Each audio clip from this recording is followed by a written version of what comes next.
You can play either version on PC using two simple programs that can allow your PC to run console games. One is PCSX2 for PlayStation 2 games, and the other is PPSSPP for PlayStation Portable games. Only one of these versions targets a higher resolution, has better quality textures, better draw distance, better shadows, more missions, and the list goes on. That version is the PS2 version. So, I pulled out my PS2 copy of Vice City Stories, copied it to my PC, opened up PCSX2, and just like that, Vice City Stories is ready to play on PC. But tweaks are necessary if we are going to bring this game up to modern standards. Let's start with the resolution. It is going to need to be rendered at a minimum in HD if we are going to come anywhere close to modern standards. The PS2 targets a 480p resolution, which is known as standard resolution, or SD for short. HD resolutions start at 720p. This resolution is what the 360 and PS3 era of consoles targeted. Nowadays, 1080p is the most popular choice, which is known as Full HD, but I wanted to go a bit higher for quality's sakes.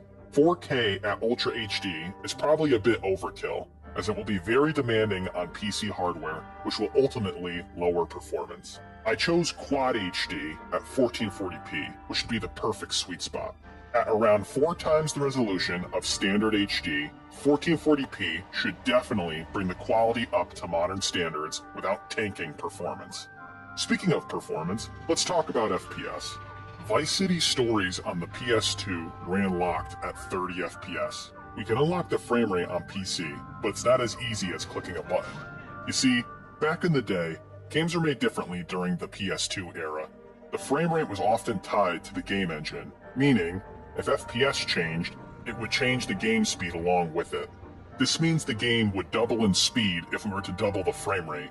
But thanks to the community, there is a 60 FPS patch to fix this issue, so we can double the standard 30 FPS the game was originally targeted to reach. With some additional tweaks, Vice City Stories is now running at Quad HD with 60 FPS on PC. Now that's what I call expanded and enhanced. But don't take my word for it. Take a look for yourself. Move it, mama!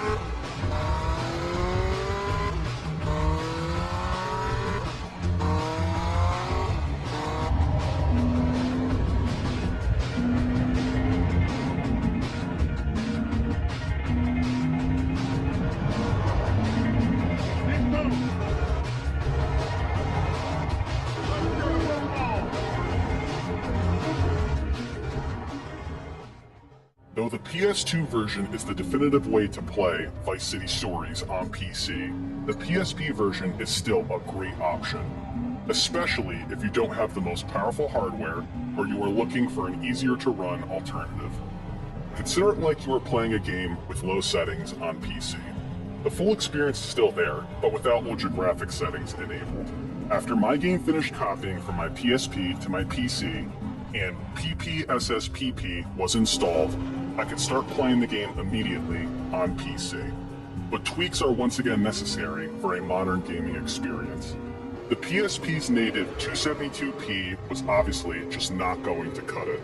The PSP may have been able to get away with this on a 4-inch screen, but larger modern displays are going to require a HD min. So, I selected the 1440p Quad HD render resolution, and the result is definitely more than acceptable. There is also a community patch that allows this version to run at 60 FPS for smoother gameplay. I also applied some other tweaks to enhance the graphics, and now I have an easier to run alternative for Vice City Stories on PC, but is still impressive nonetheless. I wanted to mention that this is not just a test or a demo. It's not like starting the first mission will crash the game. This is the full GTA Vice City Stories experience on PC.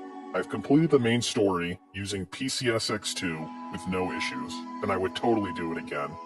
Make sure to hit the like button and subscribe if you are new. Thanks for watching.